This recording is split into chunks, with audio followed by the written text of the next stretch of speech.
Welcome in. It's the Second Cut podcast. It is a mega preview pod for the Memorial. It's storylines, it's best bets, it's a little bit of fantasy, and it's a lot of hijinks along the way. Joining me to break it all down, Mark Immelman is here. Mark, hello. Hey, boys. I'm back from Texas, back home. Couple days into the Memorial. Gosh, are we here already? We are, and I think for you, it is not stopping anytime soon. U.S. Open, I've got the week off, so we're going to lay low then. I stand corrected. You've got a week off coming up in a couple of weeks, sprinting until then. Greg DuCharme is here. Hello, Greg. Boys, I'm fired up about this one. I love the Memorial. We are in the thick of golf season right now. We're past the halfway mark. It's crazy. We are, because we've been counting down. Trust me. Yeah, I'm sure you have. We hit halfway Friday at the truest. So we're on the way back. We're on the downhill now. We're on the back nine. Yeah. And this is one of the best holes on the back nine, if you will. I think it's my favorite non-major PGA Tour stop. I just love Muirfield Village. I do too. I always, I love Bay Hill, but it's a little early in the year. We haven't played a major championship yet, so it doesn't feel like everybody's in. Like, this is the heart of the schedule. So the fact that you get Muirfield Village right now with all of these guys who are trying to peak right now is very, very good. So I think the scheduling, which we'll talk about the scheduling, like, this is great golf course, great everything, great time of year. Yes. And I also, being from the Northeast, I love Northeast golf. I know this is, it's not really that east, being in Ohio. Mid-Atlantic? No, it's not Mid-Atlantic. You want to, would you like to wager money on that? Is Ohio Mid-Atlantic? All right. I'm not going to type in, is Ohio Mid-Atlantic? What would you like me to type into Google that gives us a fair result? If I just type in what states are considered Mid-Atlantic? You could do that. Yeah, that's fair. All right. That's fair. What state? Like it's not Midwest. It's Northern. That's for sure. I'll tell you this, Greg. One of the drives to the golf course from our hotel, it's a lovely area in Dublin. And a colleague of mine, whenever he drives with us, goes, these people have the biggest front lawns ever. And this drive is not in Muirfield Village. This is on the way to the course. And as you drive through there, to me, it sort of reminds me, and it's going to sound strange, kind of reminds me of John Deere a little bit, with just lots of grasslands around the place. And there, Greg's proved us wrong. Rick's proved us wrong. I actually have not. I can take my licks here. So the Mid-Atlantic, if you trust Wikipedia, which the Google, I guess I do trust Wikipedia, but here's the Mid-Atlantic: Delaware, Maryland, New Jersey, New York, Pennsylvania, Virginia, West Virginia, and DC. Nowhere does it say Ohio. Yeah. So does that make it the Midwest? Pennsylvania is pretty darn close. Yeah, I wouldn't call it Midwest, but it's certainly central. And as I say, when you drive there in Indiana and all those sorts of places, it's you just get lots of rolling grasslands and stuff. It's very similar, I must say, to where we were a couple of weeks ago. Was it 2 weeks ago? 3 weeks ago? At Philadelphia, when we got out of the city and we were traveling to the cricket club. Rolling hills, lots of grasslands, very similar, very, very much the same. All right. I think this is as official as it gets. The U.S. Census Bureau has 4 census regions. One of them is the Midwest, and Ohio resides in the Midwest. 4 Census Bureau items. All right. I'll tell you what it's got a lot of, and I've just come from Texas. Everyone talks about cottonwoods in Texas. When you walk around Muirfield Village, it feels like it's snowing at times, with all those cottonwoods shedding those little sort of white fairy looking things. It's incredible the number of cottonwoods that are shedding when we're there. And so I will be on a healthy dose of Claritin as usual. Yeah, it's a 2 a day kind of week. I think those 24 hours double up on those. Let's start with a little bit of news. Let's start with a little bit of bad news. Unfortunately, Will Zalatoris will not be back in action for quite some time because he has released a statement providing a health update in which he has had another back surgery. So this was 2 re-herniated discs, re-herniated, Mark, which makes me think that these are 2 discs that he has herniated before, not new ones. His back was getting progressively worse, and then following the PGA Championship, an MRI revealed those 2 re-herniated discs last Friday, which at this point was 4 or 5 days ago, had a procedure done, seems to be successful, and he finishes this statement by saying, looking forward to seeing everybody in the fall. Yeah, okay, good news, bad news. First, the good news. Will Zalatoris has got a really cool logo. That's the first thing I noticed when I looked at this press release. Nice mixture of the W and the Z there. As far as herniating discs in your lower back goes, you either get the discectomy, which is what Tiger Woods had multiple times, where, because the disc bulges out from in between the spinal, the whatever you want to call them, bones, lumbar discs, whatever they're. So they get punched out and it gets squeezed out. And I know because I've done one in my neck from golf. And so the discectomy is where they essentially slice off some of the disc that's bulged out, that's hitting the nerve, that's causing the pain. Now, again, I'm not a doctor, so in the comments, don't go after me. This is my rudimentary explanation. But you can only do that so many times. And then what follows this is fusion. And once you start to have fusions done, we've seen what happens with Tiger, especially when you're playing a game like golf. The sad news for Will, and look, I hope for the best because he's one of my favorites. He's a heck of a golfer who's got a massive future in front of him. But the sad news is once these things start to go, it's not like you can get them back into your spine.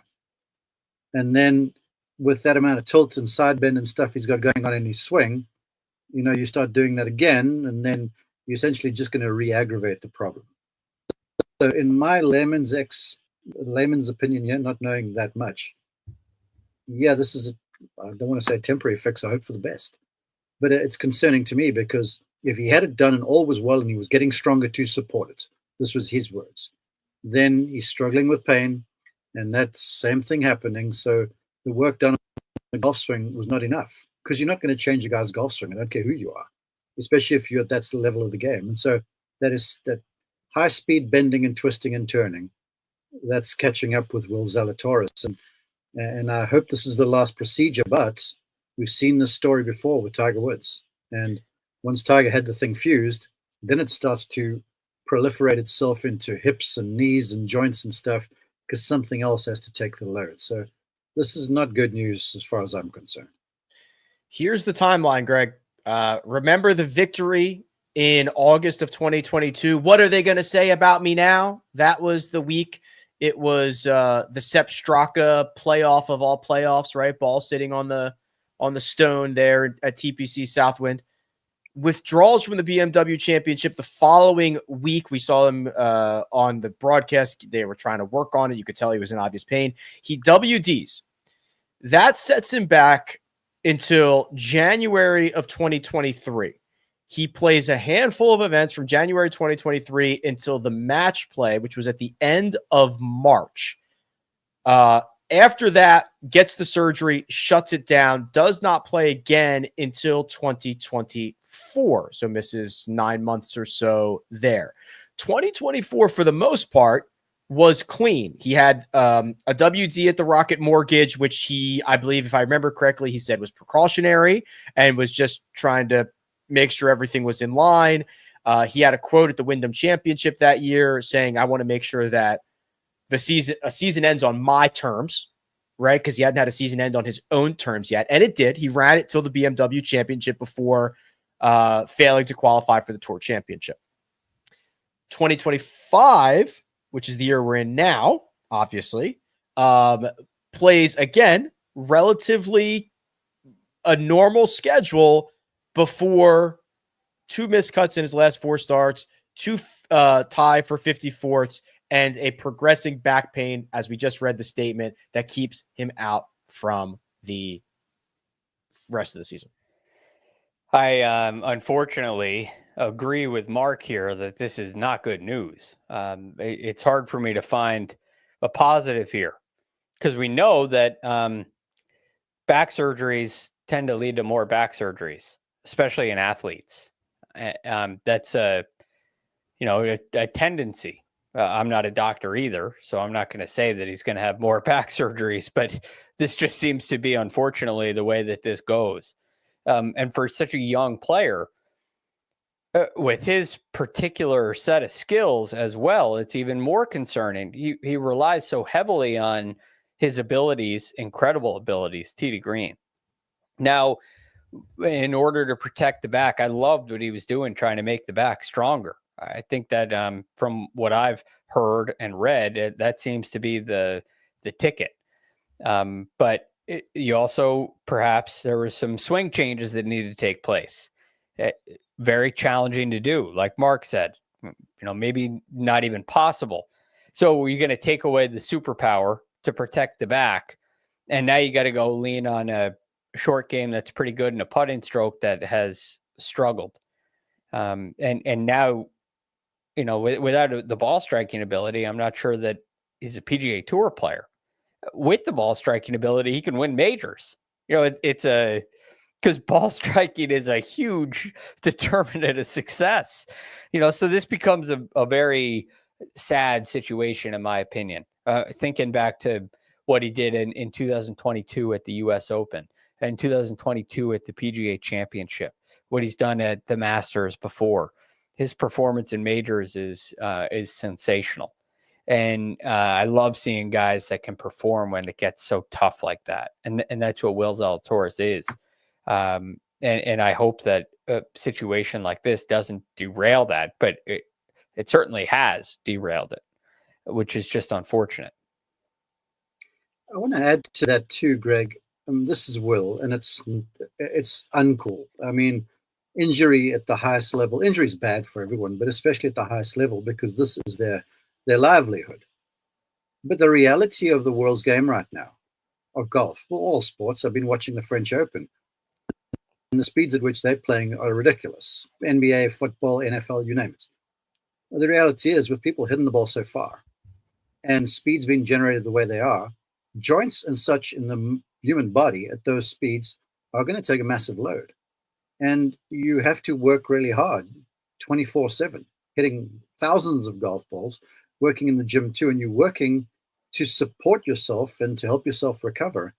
But when you're playing big time schedules, when you're playing at high speed, when you're hitting the ground and having the club collide with the ball, in Will's case, 120 mile an hour plus, that going to take its toll. And then if you tender in your lower back region, that just adds fuel to the fire. So I hate to say and be the prognosticator of doom, but you're going to see more of this sort of stuff because we live in the high launch, low spin era. Because the higher you launch it with the less spin, the more aerodynamic the ball becomes. It becomes like a torpedo, and it cuts through everything. I mean, when I started golf, the ball got way more impacted by wind than what it does now. Now they had cut a hole in the wind with the speed of the ball. So these guys are all tilting and creating launching conditions with a driver to launch the as high as they can. And that doesn't just happen with the ball forward in your stance. You have to tilt away from the target. You have to push hard off the ground with your legs.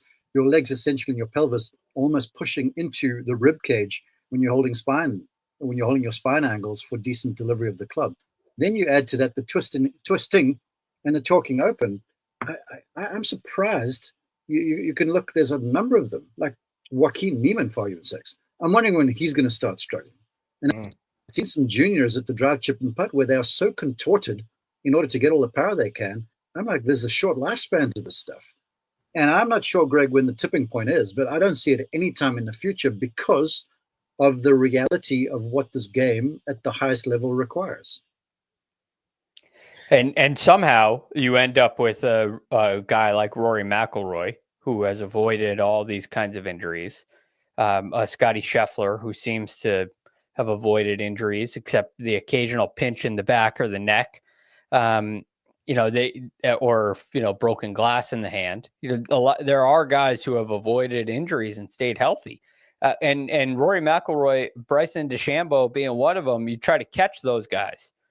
And if there's a missing step in your method, a missing step in your protocol, or a major setback like one single back surgery, and you're chasing uphill for a long time. Did you see the kid at what is he at Ole Miss this week? Yeah, Michael Sesta. Yeah. I mean, the side bend in that swing is incredible. Now he has his upper body really moves forward. I wonder if that will help him. He also looks very stable and thick, where Will's very skinny. I wonder if that will help him as well. But you're right, Mark. The way that we play now, the modern swing is built for a short and explosive career. Yeah. Well, I want to add to that too, as far as Rory goes. When he came out, when he was the chunky, curly-haired kid, he had a tender back. And then it was Karo Wozniacki that said to him, "You're not an athlete, buddy. You got to get in the gym some." So he did.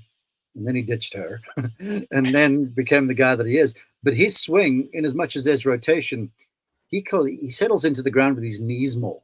And what his legs stay upright and drive up and then tilt away from that stuff. Bryson kind of the same way, where they use bounce in their legs. Scotty, same thing. His legs are soupy underneath him. So you see some tilting, but there's none of that really engagement in the ground and the tilt backwards from the upper body. So, yikes.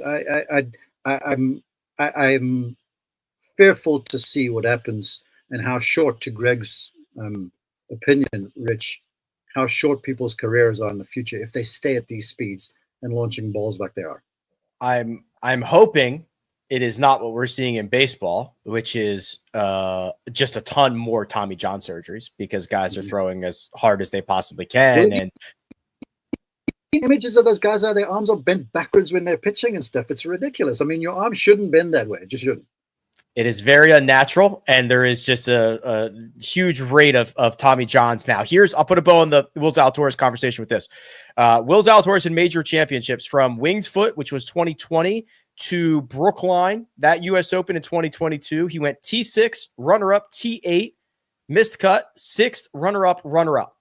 Since then, 28th, 9th, 43rd, cut. Those are the last 7 or 8 for Will. Clearly, it is a shame. We'll see Will in the fall, according to his own statement. Let's talk Rory McIlroy. Iqbal in the chat says, looking forward to your guys' take on Jack's comments on Rory pulling out this week. So this just happened a couple minutes ago.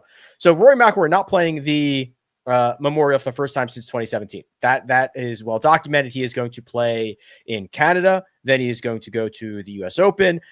There is just he's committed to the Australian Open this winter. He's committed to a new Indian championship in India. He's playing a lot of like national championships. That's part one of this.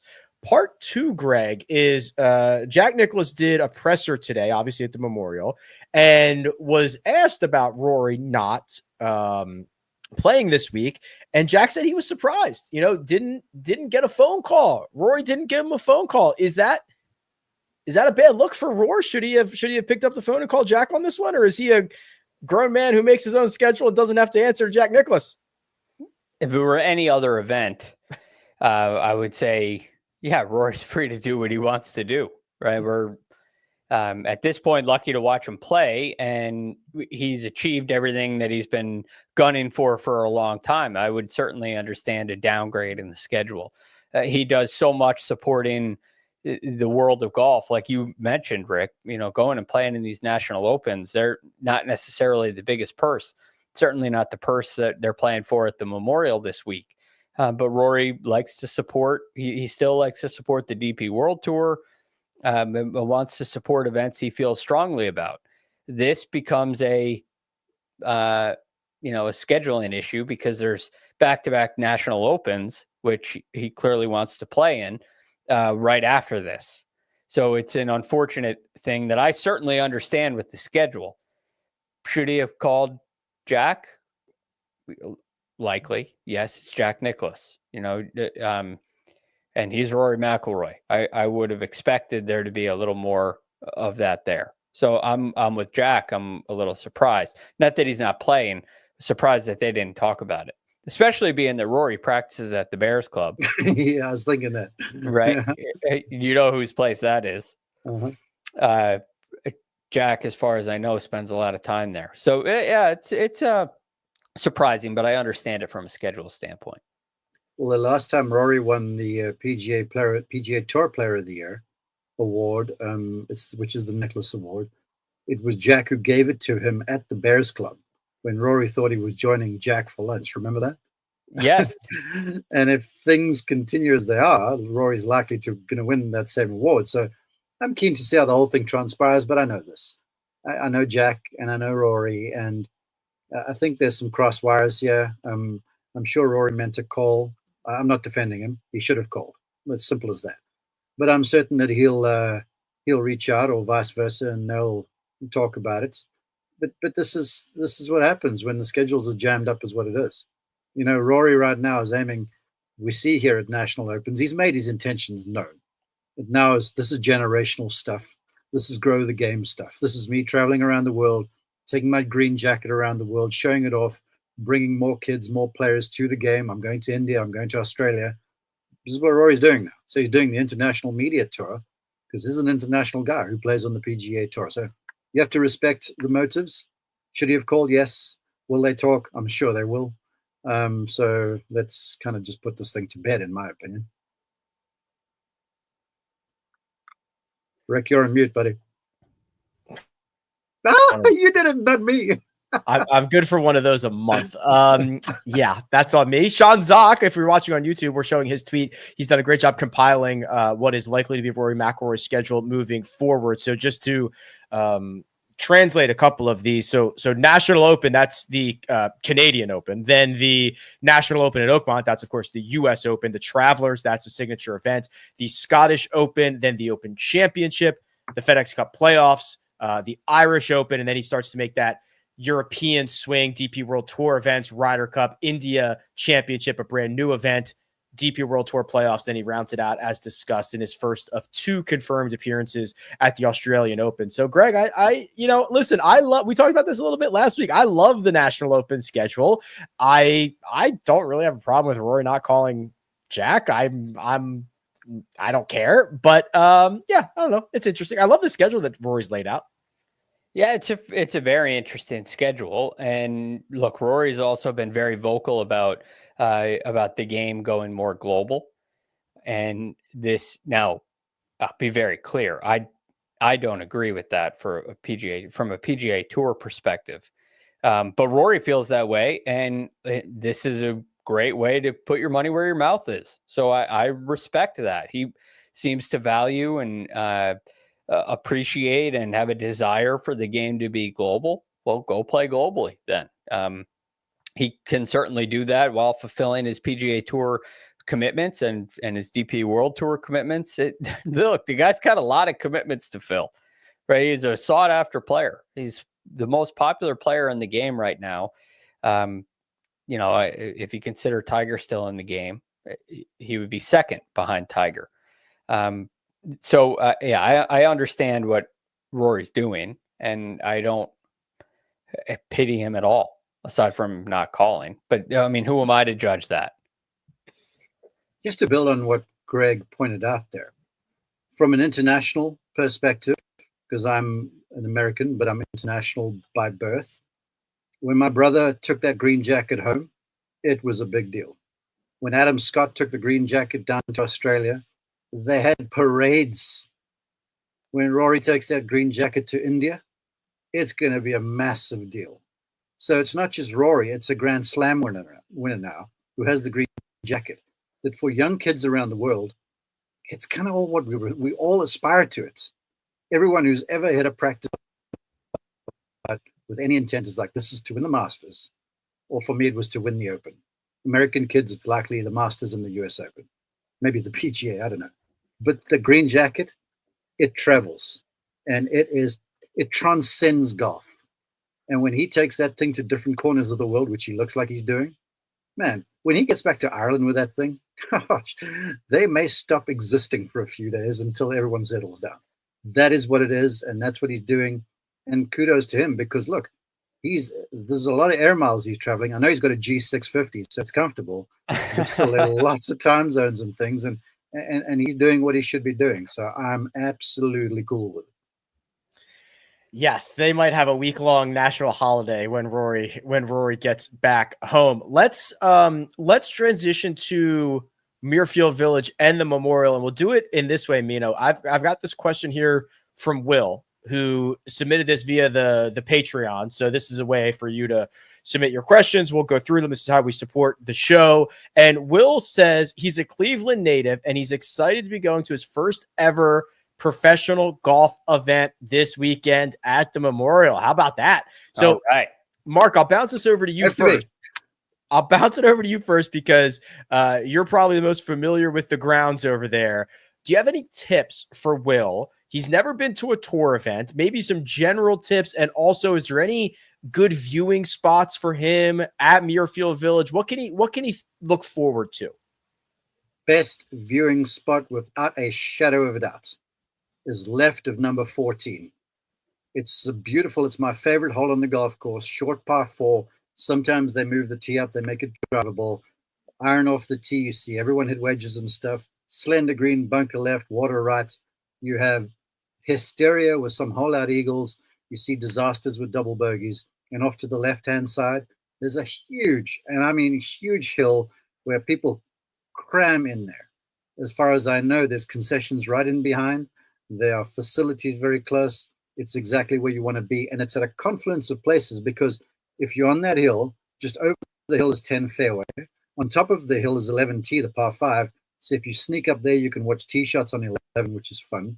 And then you can see from the hill, you can see the tee shots, unless the tee's way back, on the 15th, the par 5. And then 15 is right, 18 is just over the way. And then also, as far as hills go, there are a number of them kind of around the golf course. I think of behind 12, the par 3. You're going to see more mayhem over there. And then behind the par 5 5th, you'll see a lot of fun over there too. So look, the entire golf course is fun. It sort of wanders through valleys on the front, and it just fits the landscape well. So find yourself a few beverages, bring your sunscreen. Hopefully the weather's nice, and find those hills, because you will see it's just a great place to watch golf. I look for, when I go to events, I look for the Venn diagram, the middle of shade, concessions, and as Mark so eloquently put it, facilities. I need a porta potty. I need a porta potty nearby. So if I can find a spot that has all three of those, I am cooking. Greg, should Will follow a group? Should he stand at a hole? What's the go-to method of watching a PGA Tour event? My favorite way is get there early. Follow a group early. I think there's a real value in watching an entire round of golf. It's one thing to look at scores and see shots, but you watch these guys put together a round. It's really impressive, even if they're struggling. And sometimes you could see a guy playing really well, a guy struggling, and you could see what the difference is. Sometimes it's very noticeable. Sometimes it's not noticeable at all. There's a lot of different things you can learn from the way that they script out a round. So I love that. Like, how many, you watch golf on TV, you're seeing the best players playing their best. And generally, especially Thursday, Friday, you're seeing like a highlight reel. You're seeing great shots. You get to Sunday and you're going to follow the leaders a little more. They'll be, you're following the tournament, so you'll see some bad shots. But still, those guys are generally the best playing their best.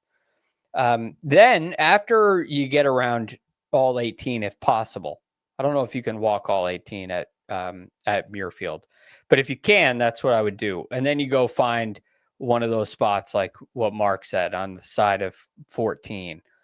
You find a nice opening right behind a tee box, just settle in there and watch and see all the guys go through. That's a great way to spend the afternoon on tired legs. So I like to do a mix of both, especially if it's just me. I might walk the whole golf course with two groups, get a little more of that in. But then it's nice to settle down somewhere, see some action on a place where you can see multiple holes is usually best. Yeah, I will say this for folks going for the first time. If you're seeing one of these megawatt groups with the heroes in there, like the Schefflers and company, a lot of the walks around Muirfield, you don't get to go on two sides of the fairway. I think of number 2, you only go down the left. Number 3, you only go down the right. Number 5, you only go down the right. 6, you can go both sides. 7, you can go both sides. 9, you down the right. And so there's situations where a lot of people with a big group get jammed into like one area, and you may miss shots. So you kind of have to leapfrog a little bit.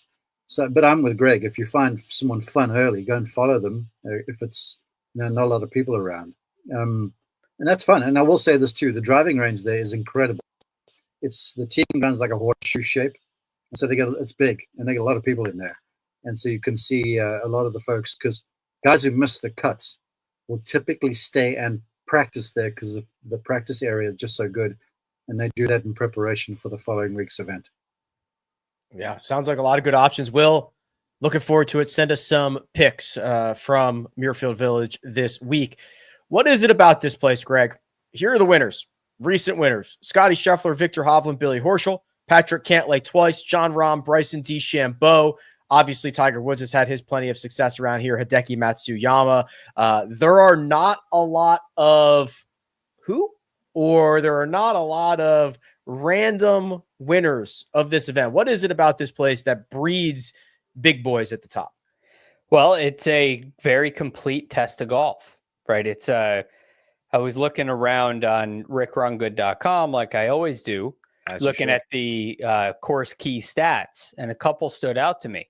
One, accuracy is more important than distance on just about every hole, statistically. It's a 7,500-yard golf course.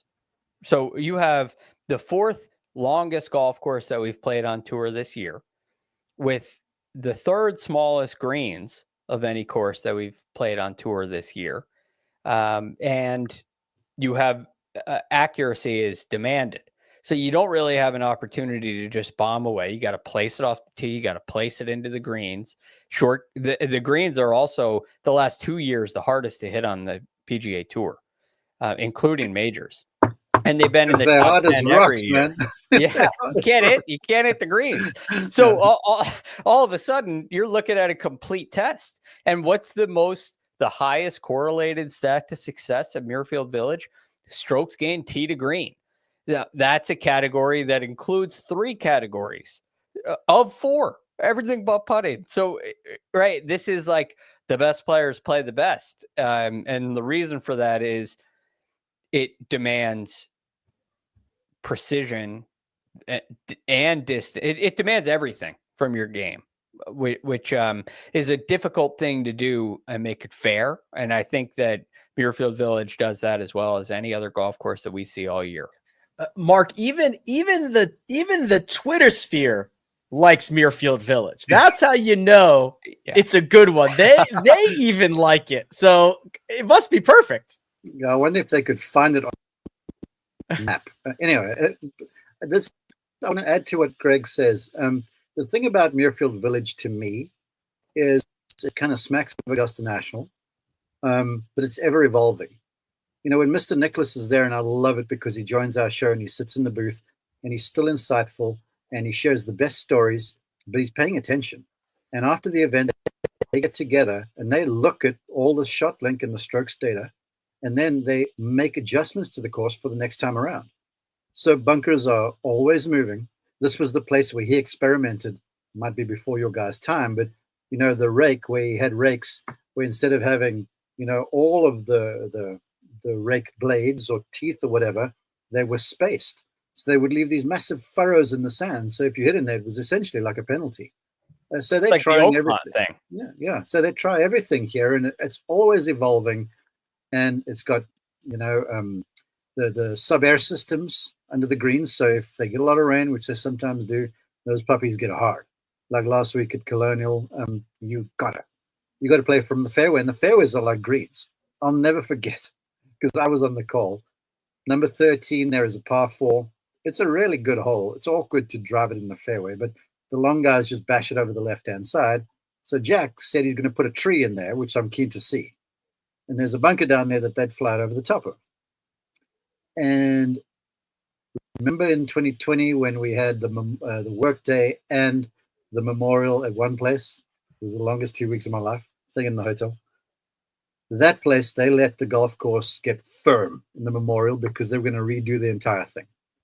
And Phil hits it in the fairway on 13, and there's a front hole location. And there's no chance that anyone could land a wedge on there and keep it on the green because the green's tilted front to back and right to left. So Phil, from about 105 yards out, puts the ball down the fairway onto the green. He hit putter in the fairway all the way down there, and it rolled like a putt. And that speaks to the condition of the place. So it's immaculate shape. It's the complete test, to Greg's point, and it's always evolving. So as far as I'm concerned, it's like a major championship venue. I don't remember that. I'm gonna have to go look that up. I do not. We putted from about 105. I actually I laughed out loud when you did it. 2020, right? Yeah. Okay. Yeah, because they were ripping it up as those guys were. We were on the air. We were on the air, and we were on like the 12th hole, and they'd taken the graders and stuff to number 6 green already. Yeah, they didn't waste any time getting that place redone. Now, the other thing, Greg, I always find this interesting is you see a lot of guys with really good records, right? Scotty Scheffler has been awesome at Muirfield Village. Patrick Cantlay, throw Hideki Matsuyama into the mix.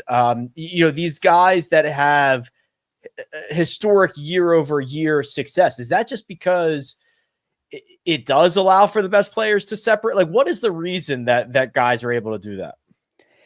Well, I think there are a couple of shots that you need to have in play. And it's no secret that Jack Nicklaus designed courses suit Jack Nicklaus's game very well. All right. And you think about what Jack did, he hit high fades. So you always have their signature to Nicklaus courses, these back right hole locations that are really skinny and really narrow, and they're hard to access. And so you think of players like pretty much everybody you just mentioned, Hideki, who's won a Masters, Scotty Scheffler, who's won a Masters, Patrick Cantlay.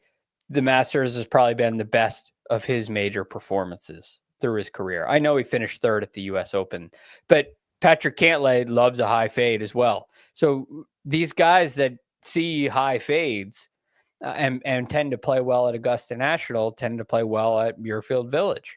It asks a lot of very similar questions.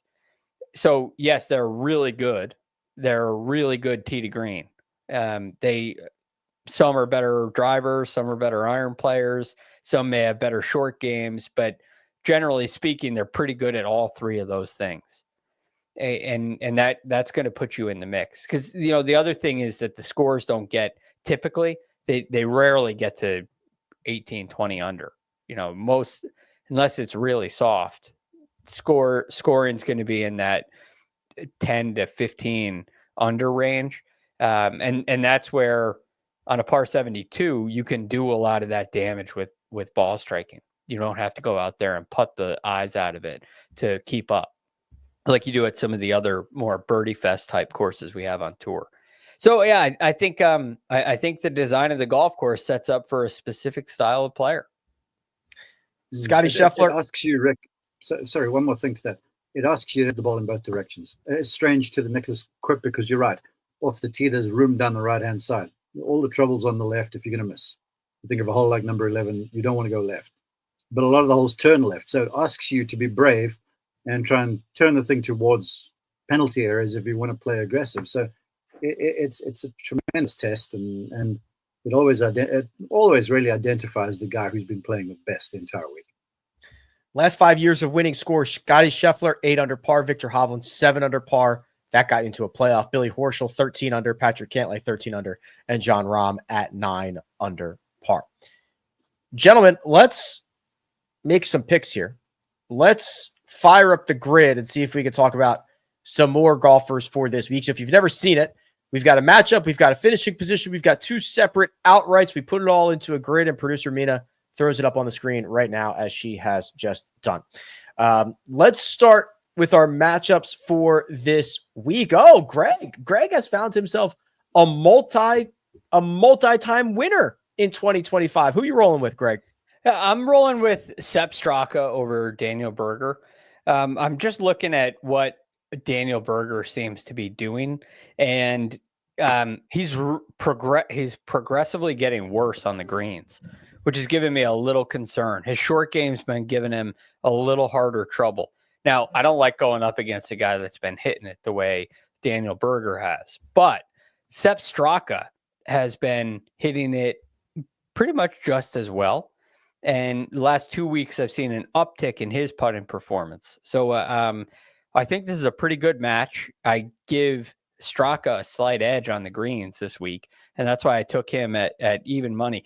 I also thought it was interesting. He's a little higher priced on DraftKings and the dog in the matchup. So I thought perhaps a little value there. Little built-in value. Sepp Straka over Daniel Berger. Mark, you are going with someone who has a pretty good record the last couple of years around Muirfield Village, a pair of top 20s. What did you find in your matchup for this week? First off, if I'd seen the Straka Berger game, I would have went that way too, Greg. But I don't know. I haven't seen the numbers, but just maybe my old man's memory is helping me remember that whenever I've arrived at Muirfield Village in the Memorial, that Sam Burns seems to play very well. He's got the long tee shots where he can take the ball over certain corners. He putts fantastically well. And I know it's a tee to green place, but you got to make some. It's like Augusta National where you have to be prepared to take wide lines on short putts. And you've got to be good enough and read greens well enough to aim putts well outside the hole from 5-6 feet at times because of the speed of the greens. And strange that Burns is from Louisiana, but he does that. And he's I'm taking him plus 120 over Sungjae, who just, to me, really hasn't looked very good. And whenever I've watched him hit, the golf swing just doesn't seem as poised.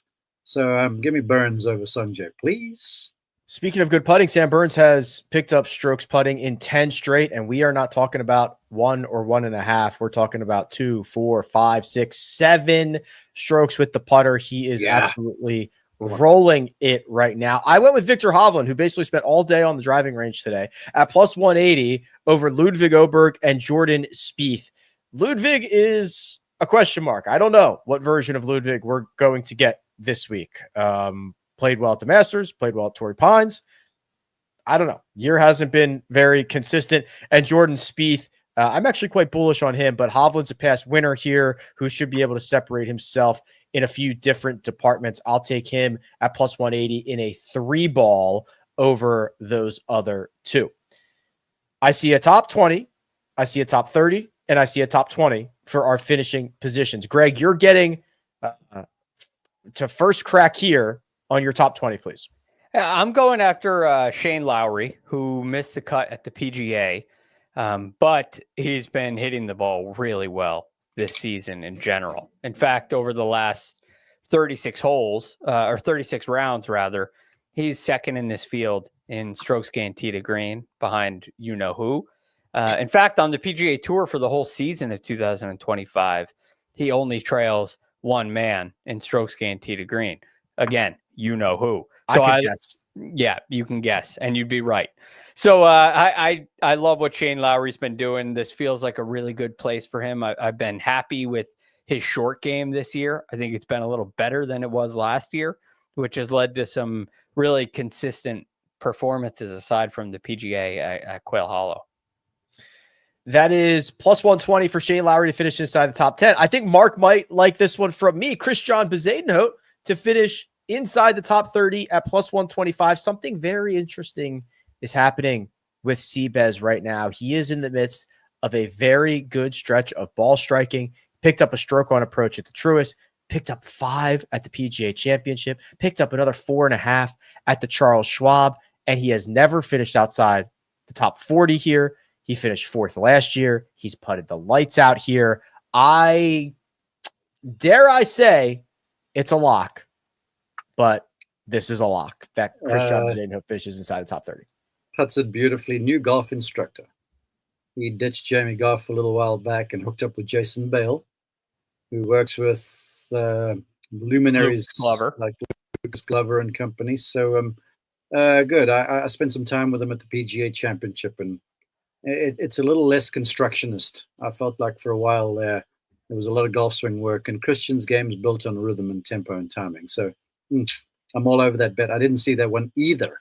So that's a bogey by me. What did you see, Mark? What'd you find? A couple of years ago, I had to do a loser interview at this Memorial tournament, and it was with Denny McCarthy, and he lost in the playoff to Vic, and Denny played fantastic the entire round and had the lead, and then bogeyed 18 to get in a playoff. Hovland birdied 18, I think, which was impossible the way it was playing, and then Denny gets pipped at the post, and he was so passionate and so emotional, and I'll never forget that.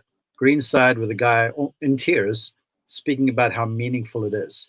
And look, he's got the game to play around this place. He's accurate off the tee. He's a good ball striker, but he can roll it. So top 20 for Denny, plus 140 for me. Yes, it was a T5 in 2022, a runner-up finish in 2023 for Denny, and he's one of, if not the best putter on the planet.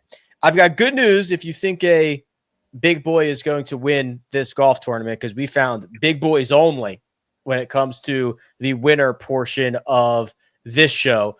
Why don't we start with you, Mark? You'll get first crack here on your two winners, please. Well, it's sort of ridiculous that the line is plus 280, but that's what Scotty Scheffler is. And I don't want to say he's a lock, but hell, I'd put $10 on that and win myself a little bit. He's just playing so well. I mean, he was bad last week and still played well. He was tired last week and still played well. That's my only thing, is surely there's some fatigue setting in at some stage after a big win, a grueling win at the PGA Championship. Then playing in Fort Worth, and it was freaking scorching last week. It was hot out there. So I'm wondering when the fatigue sets in. He has got next week off. But I'm going to roll with Scotty Scheffler plus 280, and then I was riding Patrick Cantlay at the PGA. He kind of let me down some, but I'm still on board because I still know what he's doing, and I love where the game is, and he loves this golf course, and he's sneaky long, and he hits the irons beautifully, and he's poised. It's time, Patrick Cantlay. Plus 2,200. Yes, Patrick Cantlay 22-1. Scotty Scheffler 2.8-1. Scotty Scheffler in his last 12 rounds at Muirfield Village has gained 45 strokes from tee to green. That is not a typo. 45 strokes over the course of 12 rounds, tee to green, is nearly 4 strokes per round. It's eye-popping, and Greg, you too could not pass this up. No, I mean, it's like, well, Scotty Scheffler top 1 at plus 280. Okay? It's like a finishing position. That's the kind of odds we're getting on it, but it's well warranted. Like you mentioned, fatigue setting in, and I certainly would understand that and could buy it, but he still gained 10 and a half strokes ball striking last week. He led the field in strokes gained approach at Colonial. Okay, but let's be honest, Greg. The way that golf course is playing, if you hit the ball in the middle of the green every time, you'd probably gain 2 or 3 strokes in the competition. Yeah. So, yeah, that was pure discipline. I don't think that was just the ball striking, that number you see there. I think that's fair, but I think that expends energy as well. And look, there's probably some mental fatigue. The point is, if he's tired, he came in tied 4th. You know, he came in. What did he do here? It was I think one of the craziest stat lines I've ever seen was 2 years Scotty ago. 2 years ago. He lost 8.5 strokes putting. That's and right. finished 3rd. Yep. It's what he does, the way he can separate himself here, tee to green, is just fantastic. So the last 4 of the last 5 years, the leader strokes gained tee to green in this event has won. The 1 year that didn't happen was when Scotty lost 8.5 strokes putted. That was when I think it was Victor Hovland, who finished 12th tee to green, was able to win. He was 3rd putting. So it's very rare that the best tee to green player doesn't win. And I know that. Is that crazy to say? I know that Scotty will lead the field tee to green. Gives us a pretty darn good chance of him. Might be a better. That he would be he'd be like minus 280 to lead the field in tee to green play. He's plus 280 to win the golf tournament, but he's probably on the other side of zero when it comes to leading this field in tee to green. Right.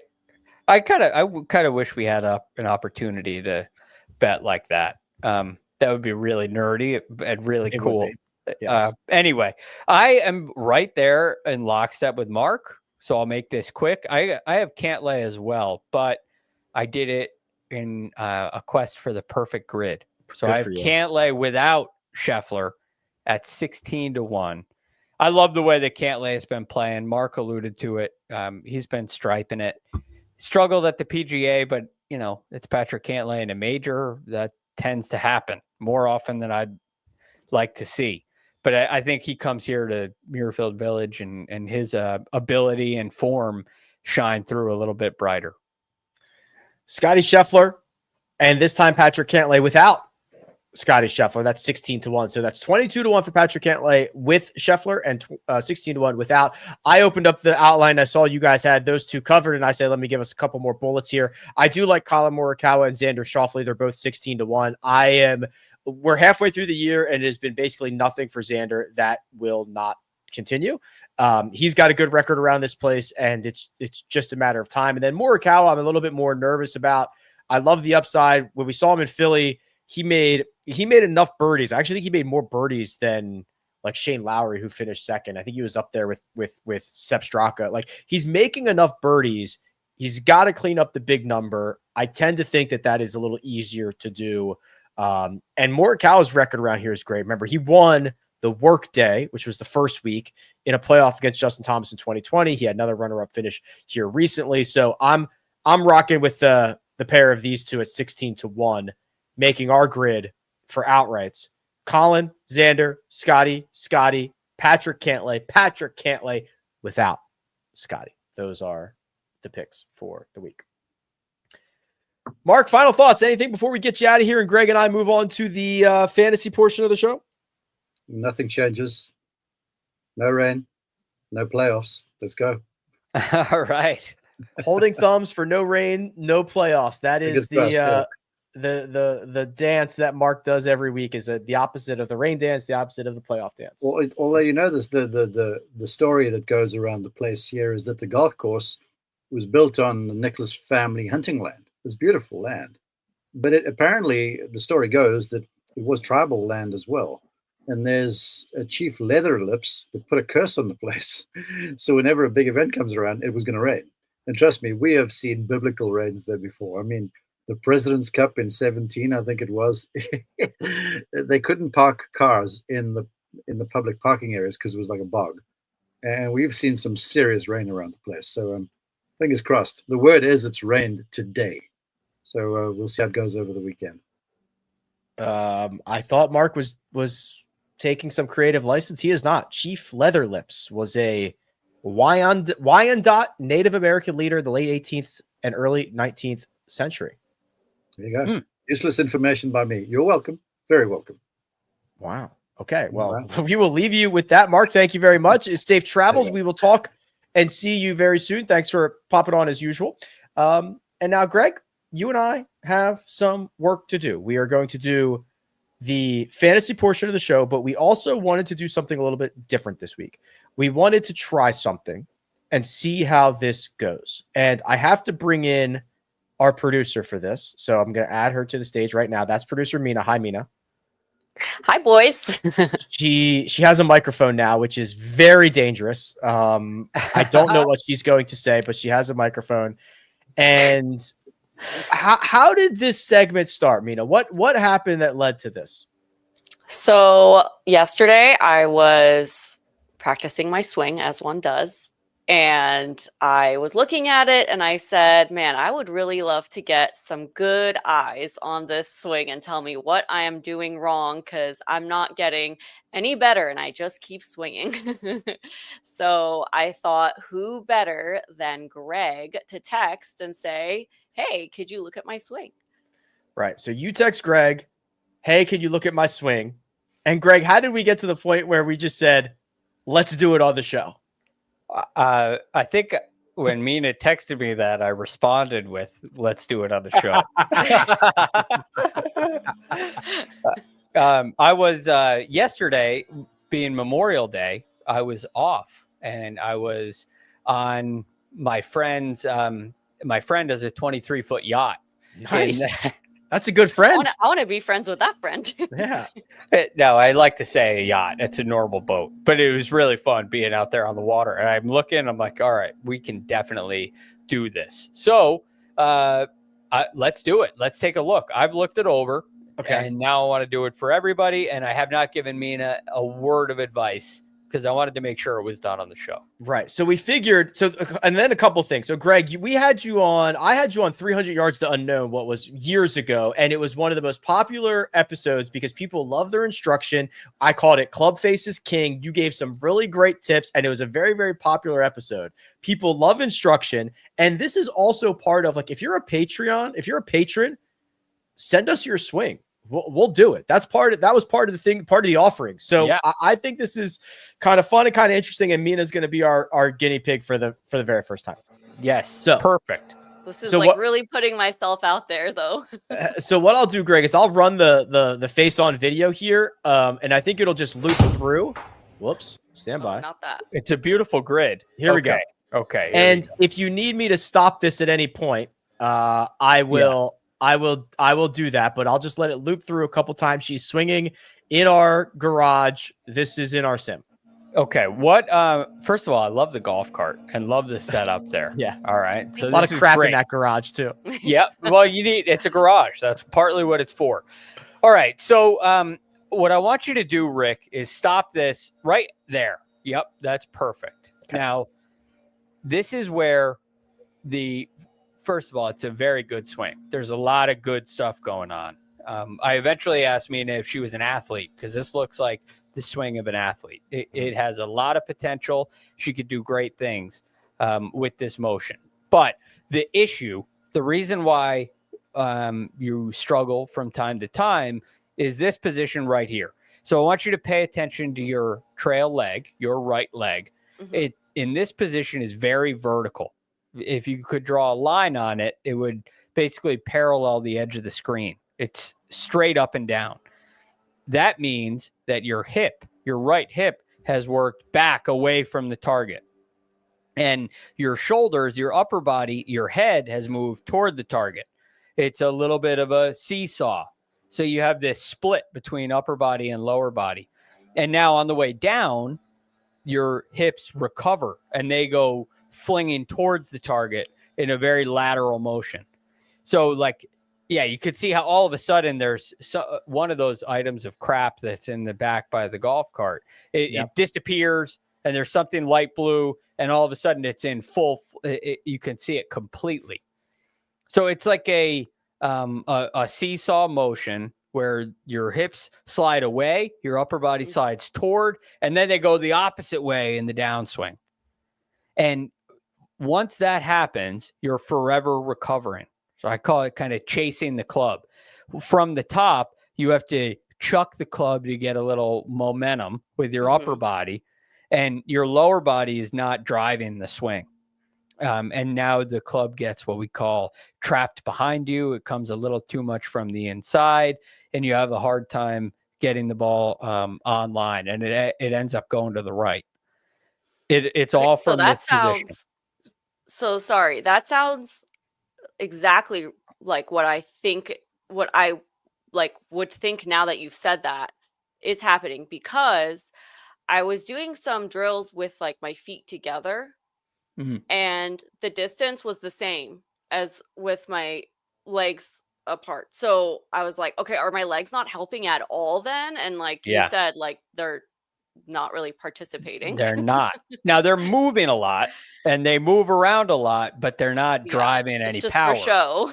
It's to kind of balance your upper body. So they're what I call chasing. They're not driving. They're like a trailer. Doesn't have an engine. Right? They're just following along. So what you could do is I'll stop at the top again. There's something else that's really interesting if you look at the right foot. Okay, now all the way down at the right foot, you can see a dark shadow on the inside portion of the swing. So your weight is actually getting to the outside part of your back foot. Oh, that's interesting. And you can kind of see it lift up there. Yeah, you can. I call that your outside edge if you've ever ice skated before. And that all of a sudden, in order to get, you can't push from there. You're trying to push the other way. You're on the outside. So now you got to get to the inside edge and then push. But the club's already on the way down. So now you're chasing it. Right. So one drill you can do is you could put a golf ball under the outside part of your foot. You create a kickstand where you're on your inside edge and you can't get to your outside edge. That's a great way to feel that pressure. And when you make your backswing, you're going to turn into a back leg that's like a kickstand. Right? It's going to tilt in. It's going to brace. You're going to turn against that. And then when you start the downswing, you can you're in a position where you can push with your lower body and generate some power that way. Now, there may be some other things to clean up, but I wouldn't work on anything else in this swing for a while. I believe that a lot is going to change. If you do this drill and practice it with any degree of regularity, I think you're going to see the position of your head change. I think you'll see the weight shift change. You may see a completely different ball flight. So you just kind of let that happen. You don't try to fix other things. So she just puts a golf ball kind of wedged underneath her right foot there on the outside part. On the outside, the lateral so that she can't get onto that outside portion of it. Exactly. Interesting.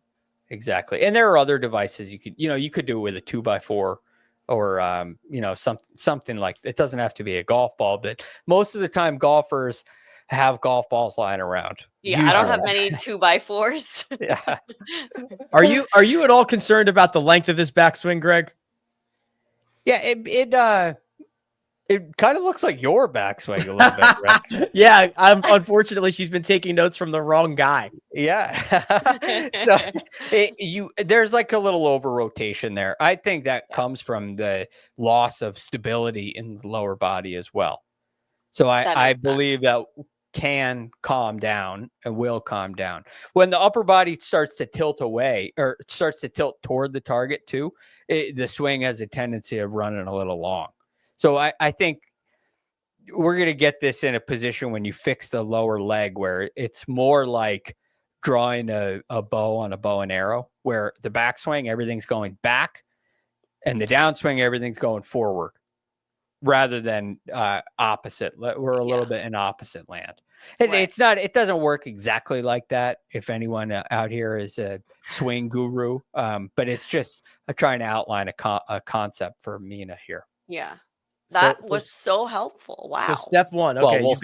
You've got homework to do, Mina, and we'll have to maybe come back with an update or two after, she's a very hard worker, Greg. She's probably going to go down in the sim and she's probably going to like bang balls for a while. I can get a little obsessive. So once I get like one thing that I need to do, like I'm going to get it. Like the next time you see me, the outer part of my right foot will have no weight on it at all. Okay. Yeah, good. We'll be playing one-footed. Yeah. Well, that's a great thing. So we're just going to keep this simple and one thing at a time, and you go master that skill, and then we'll see where we're at. Awesome. All wow. right. Thank you so much. Beautiful. Yeah, anytime. Check is in the mail. Thank you, Mina. Very, very brave of you to put your golf swing out on the internet. I don't know if I would have done that, but no, doing very good. Jordan says, Greg would have me so dialed. Alex says, Greg's about to get some awful swing videos, myself included. If you offer this up on Patreon, send them over, baby. Send them. We'll take care of it. We got a new segment. Yeah. We'll have a new segment. Very, very cool. All right. Back to goodbye. I'm leaving. Goodbye. Okay. Goodbye. Back to she's off to practice. She probably is off to the regular scheduled programming here, which is the fantasy portion here where we're going to talk about golfer of the week. We're going to go through each of the tiers. We've probably got graphics for, I'm sure we have graphics for each one of these, but it allows us to talk more about golfers up and down this board as opposed to just the big boys. And Greg, golfer of the week, it's the golfer you cannot live without. I have indeed heard of this golfer. His name is what, please? His name is His name is David Scotty Scheffler. Yeah, yes.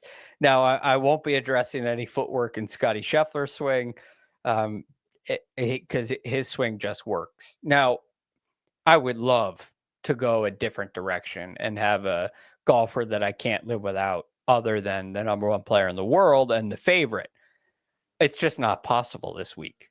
Looking at the importance of tee to green and looking at a off week at the Charles Schwab and looking at the numbers, it's like, my goodness, I don't know how he loses. So I can't live without him. He's going to be in every DFS lineup, and I think 280 is a reasonable number. So I got a couple nuggets for you. I'm putting together my newsletter that'll go out tomorrow, and despite the slow start, Scotty Scheffler is having like the third best non-Tiger year since 1997, the Tiger era. So it's like 8 seasons of Tiger, a Rory McIlroy year, Scotty last year, and then Scotty this year. He's gaining like 2.5 strokes per round. It's sickening. So yeah, slow start, be damned.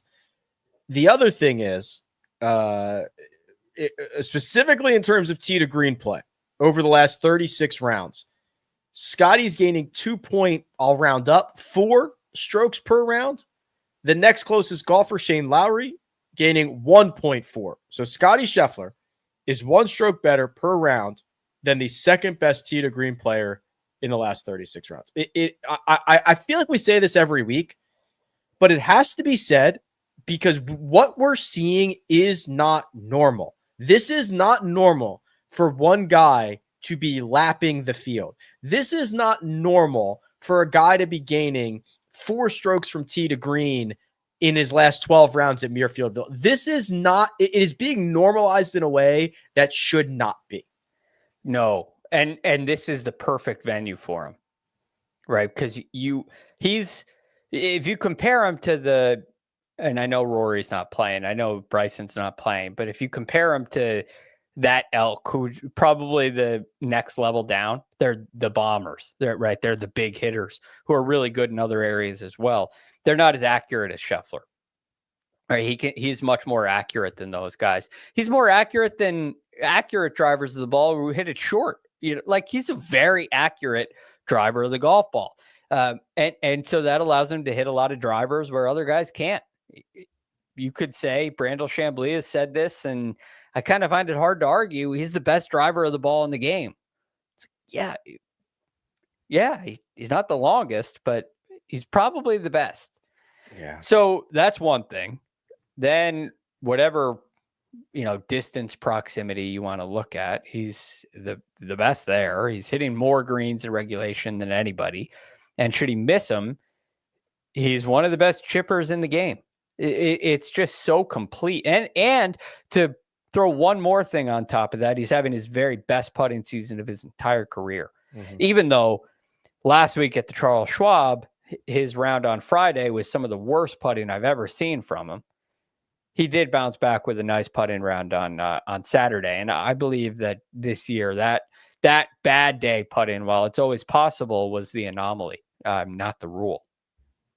He's been special. Nothing short of special. He is also the most expensive golfer on the slate. He's $13,300 for DraftKings purposes as we roll on to the 9K range. We've talked enough about Scotty. We've talked a little bit about Patrick Cantlay. We can circle back on that as well. But I am really interested in hearing about Corey Connors because I've got a couple nuggets on him as well, Greg. Yeah. So I worry a little bit about Corey Connors with his short game.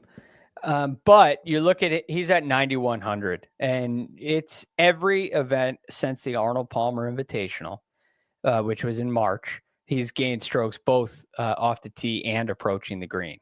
So ball striking numbers are really strong.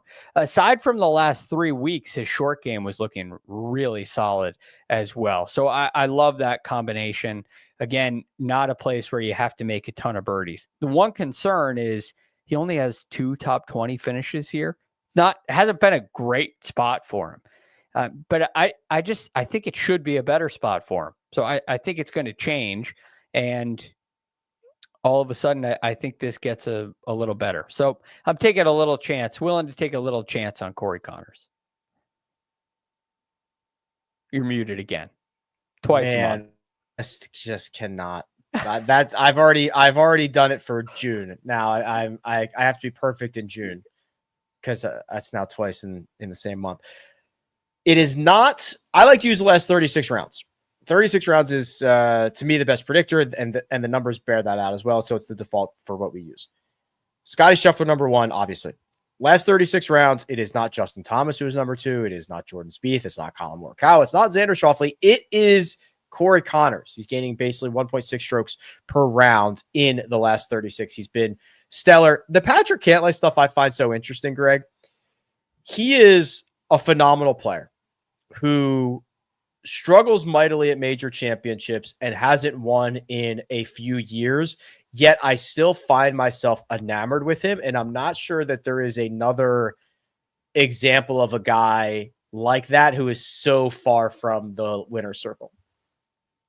It's hard to explain, but this is just a great spot for him, right? And so you could kind of take whatever you think about majors and you could throw it out the window because he comes here to the Memorial, and if Scotty loses 5 to 8 shots putting, well, Patrick could be right there. He missed the cut last year, came and tied 30th in 2023, but tied third in 2022. He won in 2021. He won in 2019, fourth in 2018. He's had a pretty decent record here, I would say. So you could throw the major stuff out the window when you look at him. Throw it out the window. Scotty Scheffler, Patrick Cantlay, Corey Connors headlining the 9K plus range here. Let's go a little bit deeper down to the 8s. And I recognize that graphic. No problem there. Okay. This is interesting. Let's start at the top. The first golfer that you address here is who, please? Siwoo Kim. Which this is cool. I was kind of surprised when I looked at this. First of all, Siwoo has finished in the top 30 for his last 4 events. That includes a tied 8th at the PGA Championship, top 17s at the Truist and the CJ Cup Byron Nelson. So he's been very good. And then you look at his performance at the Memorial, and it's surprisingly good as well. I don't remember any of this. You're right? It kind of took me by surprise. So you got it tied 15th last year, 4th before that, tied 13th, tied 9th, tied 18th. That's pretty good for the last 5 starts, all top 20s. Yeah. At a Siwoo Kim, who's at 8,300. I'm really liking what I'm seeing. I like what he's done tee to green. Here's the big question. Is he going to stick with the broomstick? He doesn't even know the answer to that. Because it's gone well. He gained at the PGA Championship, he gained 6.7 strokes putting. He gained another 2.7 last week with the broomstick. He needs to keep this in play. Problem is, we interviewed him on Sirius a couple weeks ago, and he said he wants to use the traditional. Why? Just because he likes the way it looks? He likes he wants to do it that way. So he doesn't feel like the broomstick is the right thing, but he keeps going back to it because it performs better. I hope that this is not a week where he decides, if I could do it with the broomstick, I should be able to do it with the short putter. I hope he doesn't do that. Please, Siwoo. Please. That is so surprising to me. I'm interested by the second name that you've got here, because this is somebody that when I ran the numbers, I do the course fit stuff, and I try to adjust it for for players, and Shane Lowry, I'll spoil it. Shane Lowry got one of the best adjusted fit numbers for this golf course, and barring just outside that missed cut, Greg, at the PGA Championship, he's been awesome. I don't really speak too much to, like, I don't care too much about missed cuts at majors, especially difficult ones. And Shane missed the cut on the number, but everything prior to that has been awesome. Yeah. And to the point where you wonder if it's just like, okay, how long can this go on for kind of thing? You're either going to win or miss the cut. And he happened to miss the cut. I think it kind of resets. The tee to green performance has been spectacular. The short game has been a lot better this year. Like I already said, his driving is more accurate than long, which I think is a good thing. And his iron play is just, if it weren't for Scotty Scheffler, it'd be top notch. So yeah, he's second on the PGA Tour in strokes gained tee to green this year, ahead of his buddy Rory McIlroy. Pretty impressive stuff. So I love Shane Lowry. Then we go to another tee to green monster, and I do mean monster. That would be Keegan Bradley, who is at 8,000 flat. I don't mind a Scotty Keegan stack at the top in fantasy golf, but Keegan's fifth on the PGA Tour in strokes gained tee to green. His results have been lacking a little bit. The putter's been lacking a little bit, which gave me a little pause. I was like, okay, I'm all in on Keegan. His record here is a little underwhelming. You know, he has a couple of tied eighths back in 15 and 16. Other than that, it's been underwhelming. He hasn't hit the ball all that well here at Muirfield Village. I think that changes. And I am hoping for a good putting week. So I like Keegan's floor here this week. Playing himself onto his own team, and we'll see if he can continue that. I'll tell you what, he's already been way better for longer into the year. I thought that as we were getting it closer to the end of the year, Ryder Cup stuff was just going to consume him, and he's still playing great golf. So Keegan keeps rocking. The sevens. Oh, Aaron is on this list here. Let's start with Mr. Rye. Yep, I like Mr. Rye, again, a tee to green player, and I always think about how important accuracy is here. It's so easy to look at Muirfield Village and say, well, it's a big golf course. You need big hitters. It's really what you need is great drivers. And I like strokes gained off the tee a whole lot more than driving distance, for instance. Aaron Rye plays like a mini Scotty Scheffler. He's so steady. He's so accurate. He's very good with his irons. He gained 8 strokes approach at the PGA. Yeah. He missed the cut at the Charles Schwab. He, in 2 rounds, lost 4 strokes putting. I think going to some different surfaces could do him really well. So I'm a huge fan of Aaron Rye this week. I'm hoping that the missed cut last week kind of keeps some people away. So perhaps there's a little edge there. The other golfer that you have in the 7K range is, in my opinion, the most mispriced golfer on the entire slate. He is $7,100. Let's talk about who, Greg? Andrew Novak. Let's go. I mean, come on. Look, it's tied 3rd at the Valero Texas Open, 2nd at the Heritage, wins the Zurich Classic, tied 17th at the Truist, miscut at the PGA, tied 11th last week at the Charles Schwab. The guy's he's just playing great. He just continues to play great golf. So at 7,100, I'm with you. It's just underpriced. He could almost be the golfer you can't live without because there's just a lot of value there. But you know, he's not going to win. Scotty's playing. So I wouldn't blame you if he was the guy.